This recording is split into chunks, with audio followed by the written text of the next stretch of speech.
Magandang buhay mga kaibigan. This is Recap Tagalays na nagsasabi, spoilers ahead in 5, 4, 3, 2, 1.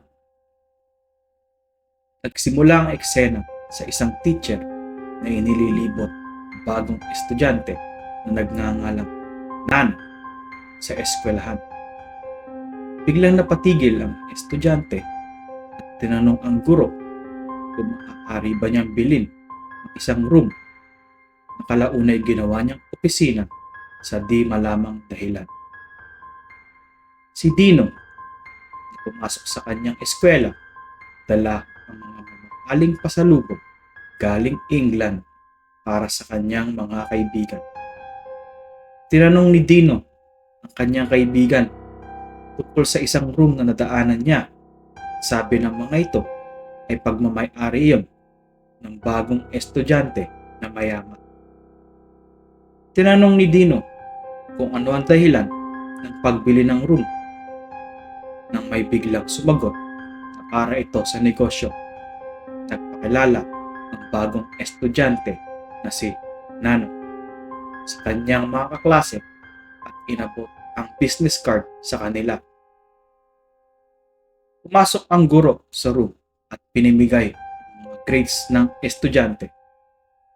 Sa mga magkakaibigan, si Pop ay nakakuha ng pinakamababang grado at nangangamba siya na hindi na niya makukuha ang motorsiklong pinapangarap niya, lalo't pag nalaman ng magulang niya ng haba ang grado niya.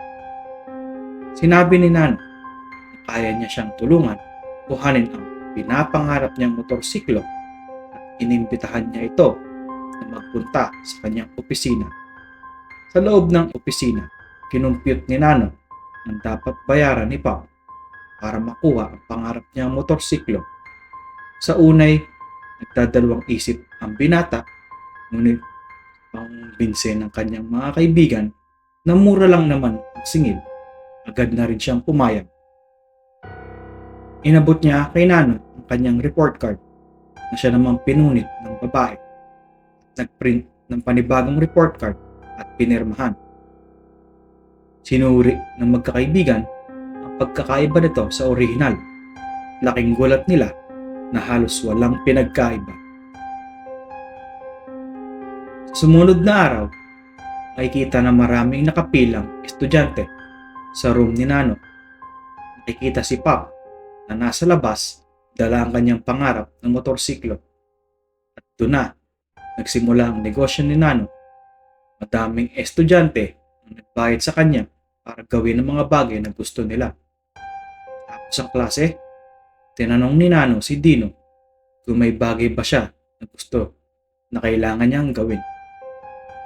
Wala, sagot ng binata, dahil ayon sa kanyang mga kaibigan, masyadong mayaman si Dino at baka siya pa may kailangan ng tulong niya. Isa sa mga kaibigan nila na si Juan ay gustong mag-camping, humingi ng tulong kay Nano upang mapaniwala ang kanyang mga magulang sa pamamagitan ng liham. Nag-uusap ang mga magkakaibigan kung saan sila pwedeng pumuntang lugar. Biglang sumingit si Nano. Nagbahagi ng opinyon kung saan maaaring pumuntang lugar. Sabi nito, bakit hindi tayo magpunta sa bahay ni Dino? Na agad namang tinanggi ng binata at sinabing bawal sila sa bahay nila at baka may masira silang mga gamit na mamahalin. Kinonsensya siya ng mga kaibigan niya at napilitan na siyang pumayag. Pagkatapos ng klase, makikita si Dino na sumakay sa isang sasakyan na maghatid sa kanya pauwi. Itinuro ni Dino sa driver ang daan papunta sa bahay nila at nagbayad para sa inuupahan niyang sasakyan. Nang makarating sa destinasyon ng bahay, isa pala itong di kalakihang bahay. Pumasok siya at binati ang kanyang mga magulang at nagpresentang tumulong sa pagbabalot ng paninda ng kanilang ting negosyo. Agad naman tinanggi ng ina at sinabing magbihis na lamang at gawin ang kanyang assignments. Makikita natin na lahat ng bagay na sinabi niya sa kanyang mga kaibigan ay pawang kasinungalingan lang patungkol sa pagkakaroon ng bahay, mayaman na pamilya, magulang na nagtatrabaho sa abroad. Nag-text si Nano kailan magiging available ang bahay ni Dino para maisulat nito sa excuse letter ng magkakaibigan. Nakikita ang mga magkakaibigan ay nagre-ready na sa pagpunta sa bahay ni Dino. Sa sumunod na eksena, tinawagan ni Dino si Nano para humingi ng tulong para baguhin ang lokasyon na pupuntahan nilang magkakaibigan. Humingi siya ng pabor na maaari ihanap siya ng bahay na pwede nilang puntahan na agad namang pinroseso ng babae at siningil siya sa halagang 200,000 baht na kailangan niyang bayaran bukas rin ng umaga. Bumaba si Dino sa salas at pumunta sa kusina upang kumuha ng prutas, ngunit ang balak niyang kuhanin ay ang pera sa bag ng kanyang magulang. Narinig niya ang kanyang magulang na nagtatalo patungkol sa utang na kailangan nilang bayaran at tinanong ang ama kung nakuha na nito ang bonus niya na 200,000 baht. Nagdalawang isip si Dino, ngunit naisip niya kapag nalaman ng mga kaibigan nito na mahirap siya ay baka tuksuin siya na sinungaling at traidor dahil sa pagtatago nito ng sekreto. Kaya tinuloy pa rin niya ang plano. Lumabas si Dino ng bahay para mag-withdraw ng pera galing sa card ng kanyang ama. Kinaumagahan, papasok na si Dino ng paaralan nang marinig niya ang kanyang ama na nakikipagtalo sa kausap ito sa telepono. Nirereklamo nito na wala ang bonus niya at kailangan nila itong ayusin dahil walang magnanakaw sa kanilang pamilya. Sa sumunod na eksena, pinakita ni Nano ang bahay na inuupahan niya para sa kanyang mga kaibigan at pagmamayabang pang sinabi ni Dino na masyado itong maliit kumpara sa orihinal niyang bahay. Dumating ang kanyang mga kaibigan sa bahay at laking gulat ng mga ito na napakaganda ng bahay ni Dino. Mamahaling mga gamit, mga koleksyon ang makikita. Inalok ni Dino ang kanyang mga kaibigan kung gusto nila ng whiskey at nang kukuha na siya ay hinarangan siya ni Nano at sinabing gamitin ang bell para tawagin ng mga katulong para sila ang kumuha nito para sa kanya.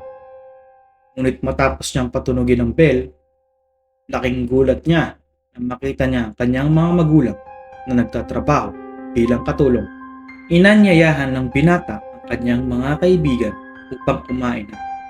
Nagreklamo ang kanyang mga kaibigan na hindi naman whiskey ang iniinom nila, na agad nang pinaliwanag ng ama na masyado pa silang bata para mag-inom. Ngunit tinawanan lang siya ng mga kaibigan at naglabas si Nano ng sigarilyo na agad namang pinagbawal ni Dino, ngunit nagreklamo pa rin ang kanyang mga kaibigan. Humiling ng red wine ang mga magkakaibigan, ngunit sa di inaasahang pangyayari ay natapon ng ina ang red wine sa dalaga na siyang kinagalit nito at umalis ang magkakaibigan sa hapagkainan. Pumasok ang magkakaibigan sa isang kwarto at nag-isip kung ano ang maganda pang gawin nila.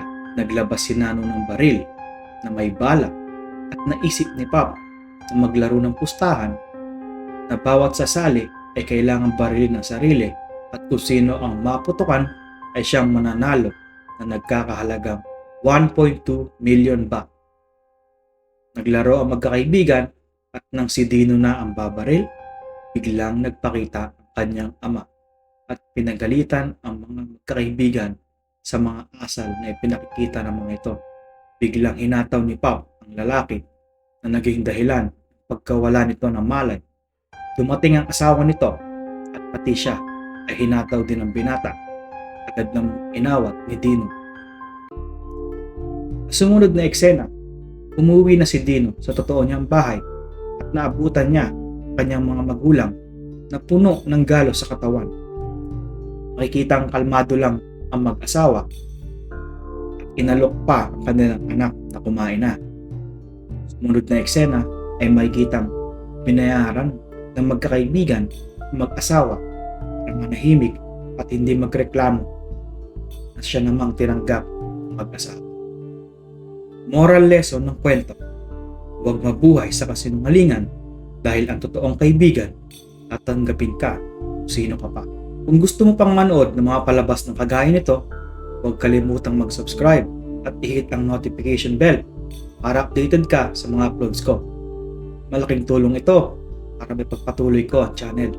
Maraming salamat sa panonood at mabuhay tayong lahat.